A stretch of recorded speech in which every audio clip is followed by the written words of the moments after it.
Hello and a very warm welcome to New Age Parenting, a new series which we have created for today's parents. And it's not just for parents, it's for new age kids and it's for teachers, grandparents, everyone. Parenting is the first connect of a human being with the divine. That's where we experience divinity, and that is why it is the purest relationship. But then in today's time, we are feeling there is a disconnect. Yes, we've all heard about generation gap, but why this disconnect? Because this is not a gap. There is we are from different planets actually. Most of the parents feel that they can't even understand what their child wants. Yes, in our times, we had a generation gap, but today's child is much more aware, much more profound, and much more cool. Parents are at loss how to go about it. So through this series, we are going to connect with parents, with children, with everyone who is in this relationship, and we'll try to explore why there are conflicts and are there solutions, because we realize that if there are problems, there have to be answers, and this beautiful relationship should be nurtured and continued. And for that, we need to understand the truth about this relationship. That who chooses my parent? Who chooses my child? How is it that I come to this parents only? And how is that this child comes in my life only? So there is a spiritual significance. Throughout this series, we will talk about it. In the beginning, in the first episode, in the curtain raiser, let's try to understand what is the significance of this time.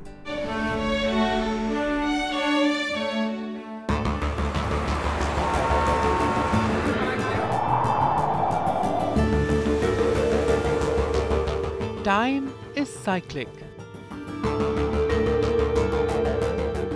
and everything gets repeated.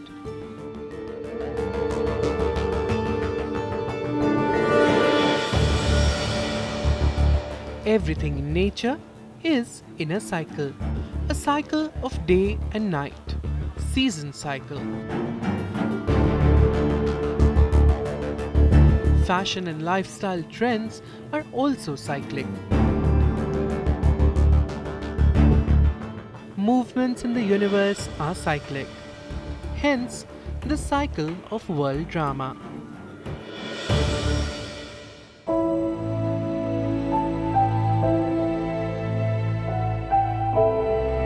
In this cycle, we have reached a stage where big shift is awaited.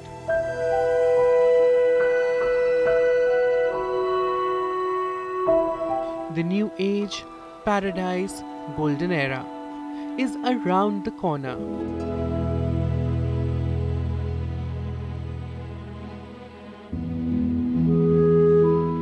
Every religion of the world has promised that what was before will come back again.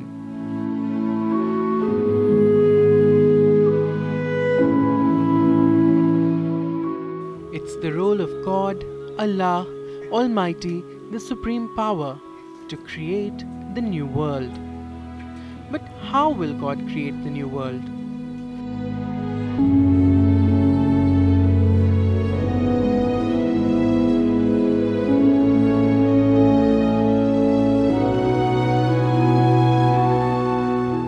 With a magical wand?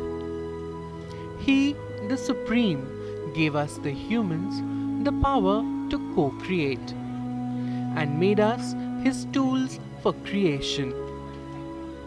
Now is the time when creation is taking place.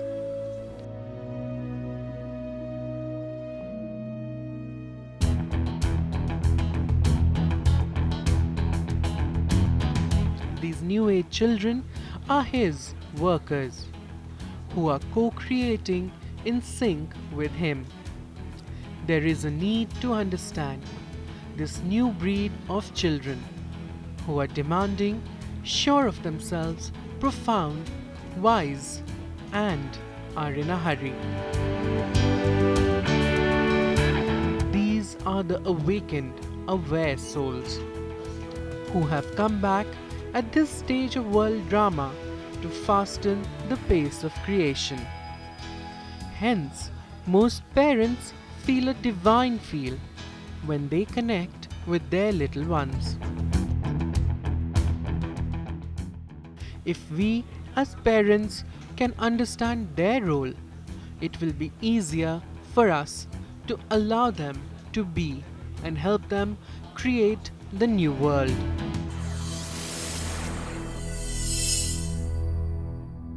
We may not agree to this theory, or we may agree openly, but subconsciously we can all feel that this might be true, because we can see the way times are changing, and we can see the old life, the old age, the old world crumbling. But on the other hand, we can also feel the newness, the new things being created. And these kids, yes, definitely, if we start looking in that perspective, in that way, they are showing us the way. We can feel that goodness, that complete purity through them. We can feel it. So let's try to take this as a new belief system and then move on. Once we have the knowledge, we are empowered to actually work on our relationship. From here on, we move. First, we talk about the spiritual significance of being a parent, but then we move on to the soul searching segment. Yes, this is the most important segment, where we talk to various parents and we talk to children, we talk to grandparents also, and try to look at the various aspects where the conflict happens. What are the reasons, what are the viewpoints of the parents, and what are the viewpoints of the children about these subjects? So in our soul searching segment, let's go and meet different kind of parents and different kind of children.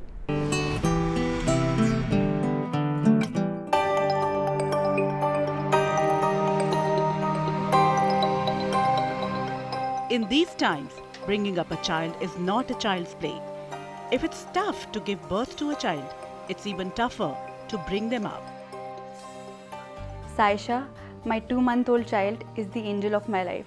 Her presence has made my life more beautiful, but at the same time tiring as well. I practically don't remember the last time I had a good night's sleep with a crying baby. The constant colic, diaper changing, loss of me time, and the list goes on. On the other hand, I just love her. I just love when she stares at me, looks at me, smiles at me. I just look forward to spend my life with her. I am overwhelmed to have her in my life. This is just the beginning. Once they start growing up, peer pressure is not just experienced by children, it's parents as well who feel the pressure. Peer pressure today is like not only for children as normally people talk about, it is a lot to do with parents also, because today children are going to school, they are finding out so many things, they are going asking their friends where they are going for holidays, and which is something half of the times the children are coming back home to tell us that can we also go to London and Switzerland, and my friend is going. So that sort of a peer pressure comes onto parents from children. Plus, you know, when you go out for these parties and with your friends and with your relatives, there's a lot of peer pressure from them too, you know, regarding things like, oh, my son got this trophy and he won this game, and oh, my son has got a 95.4%. Now, these are the things which suddenly click in your mind and you feel like, where do I stand? Where is my son going? Or my daughter, whatever.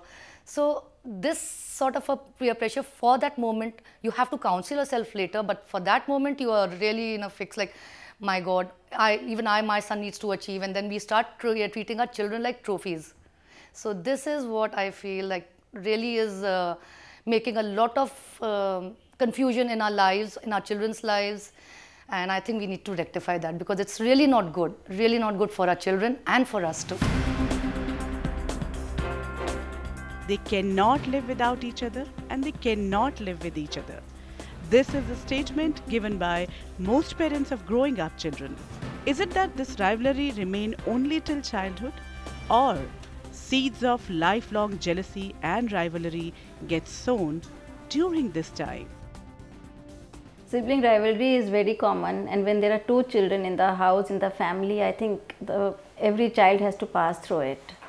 And I have gone majorly with it with my kids. because my daughter is 4 years elder to my son, and I planned it that way so that it would be